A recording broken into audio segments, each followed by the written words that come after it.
You walk through a silent street. A loaf of bread still sits on the table inside a house. Doors left wide open. A cart abandoned with one wheel spinning in the wind. But not a single voice calls out. No children laugh. No merchants haggle. The entire town is gone, as if it vanished overnight. What could erase thousands of people so quickly, leaving only the smell of smoke and rot? This was not war, not famine. This was the arrival of something far worse. In October 1347, ships from Genoa drifted into the Sicilian port of Messina. Locals came to greet them, expecting spice and silk. Instead, they saw sailors lying sprawled across the decks, some dead, others barely breathing. Their skin was blotched black, their bodies grotesquely swollen. The stench rolled across the harbor before anyone said a word. The ships were ordered to leave immediately, but it was already too late. With those galleys, Europe's nightmare had begun. The Black Death had stepped ashore. The plague didn't start in Europe. It came from far to the east, in the mountains of Central Asia. There, tiny fleas living on wild rodents carried a bacterium called Yersinia pestis. Along the Silk Road, merchants unknowingly carried these fleas inside grain sacks and furs. The Silk Road was the medieval internet. It spread ideas, spices, gold, and now, death. What once connected civilizations was about to destroy them. By the time caravans reached the Black Sea, the plague was unstoppable. In 1346, Mongol forces besieged the city of Kaffa in Crimea. Their soldiers began to die by the thousands. Desperate, the Mongol commander ordered something shocking.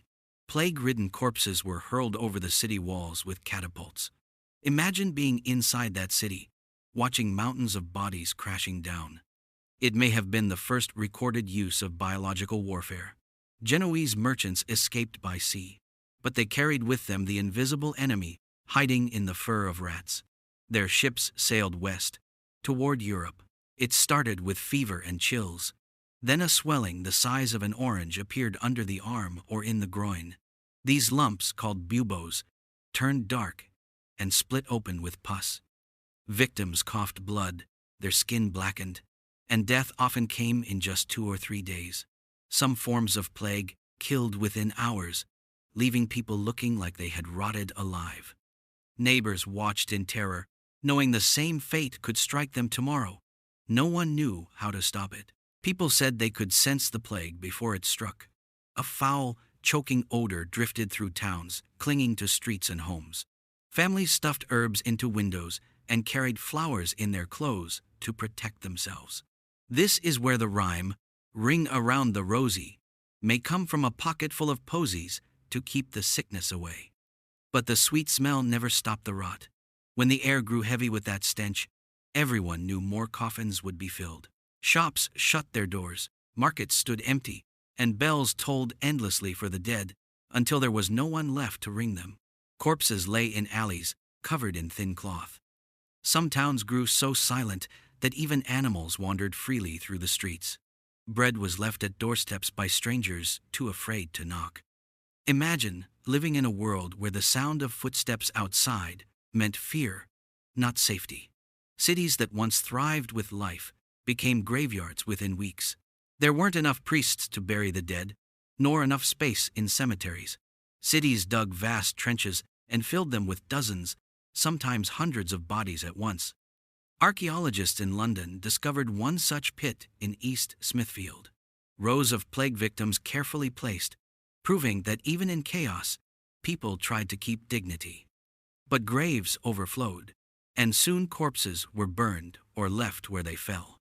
Survivors lived with the daily sight of death, piled higher than city walls. With medicine failing, people searched for meaning. Many believed comets were signs of God's anger. Others whispered about witches cursing the land.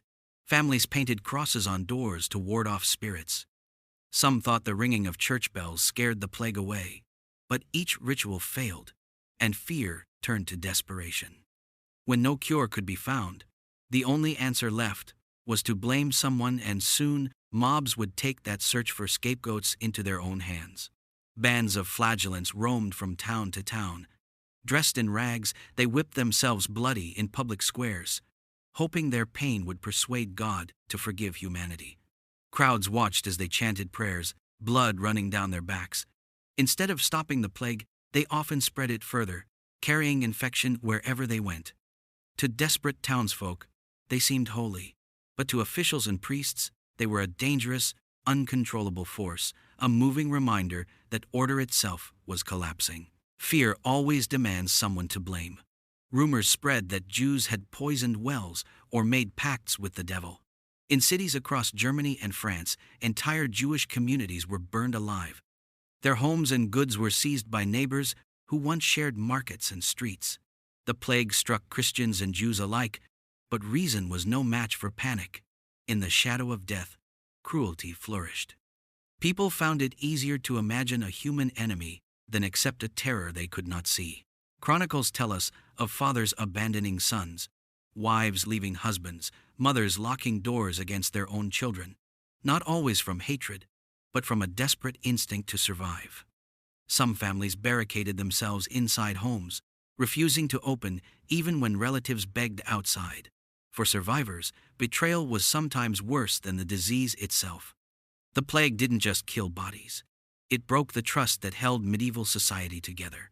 Imagine living, not only fearing death, but also fearing the ones you loved most. Out of this nightmare came a new, unforgettable figure, the plague doctor. Wrapped in a long black cloak, gloves, and a wide-brimmed hat, their faces were hidden behind a strange beaked mask, stuffed with herbs and flowers. They believed sweet scents could filter out disease. To the people, these doctors looked like messengers of death. Their appearance in town meant things were already beyond hope. The beaked mask, meant as protection, became the most haunting symbol of the Black Death. Medicine had no answers. Doctors tried bleeding patients to balance the humors, prescribed crushed emeralds, burned herbs, or even told people to drink their own urine. The wealthy bought theriac, an absurdly expensive potion of snake flesh and spices, believing it a miracle cure. None of it worked. Victims still died within days. For the sick, hope became another cruel joke. Every failed treatment chipped away at trust in doctors, priests, and leaders. If no authority could save them, what was left? The plague didn't just strike great cities, it wiped out entire villages. In Oxfordshire, England, archaeologists found the site of Tusmore, a settlement completely abandoned. Its fields grew wild, homes collapsed, and its name survived only in dusty records. Imagine walking into a countryside of empty houses, doors swinging open, animals wandering free. For the survivors who stumbled upon such places, it was like finding ghosts of an entire community. To them, the world truly seemed on the edge of ending. With so many dead, the old order collapsed. Fields lay empty, harvests rotted, and labor became more valuable than gold. Surviving peasants suddenly had bargaining power against their lords. They could demand wages or simply walk away to work elsewhere. Feudalism, once unshakable, began to crack. The plague had killed millions, but it also broke centuries of rigid hierarchy. From the ashes of death, new freedoms slowly took root, reshaping the future of Europe. Modern science has uncovered secrets buried with the victims. Archaeologists in London's East Smithfield found orderly mass graves, proving that even amid chaos, people tried to honor the dead. In 2022, geneticists discovered that survivors carried mutations in immunity genes, like ERAP2, which helped them resist infection. The Black Death shaped not just history, but human DNA itself. Even today, our immune systems carry the echo of that nightmare. Death changed the future in ways no one in the 14th century could imagine. In the years after, art filled with skeletons dragging kings and peasants alike into the dance of death. It was a warning that no one, rich or poor, could escape mortality. Yet from this horror came resilience. Europe emerged smaller in number, but stronger in spirit, ready for change that would lead to the Renaissance. The Black Death was humanity's darkest hour, but also a reminder of its greatest strength, the ability to survive, adapt, and rebuild even after staring into the abyss.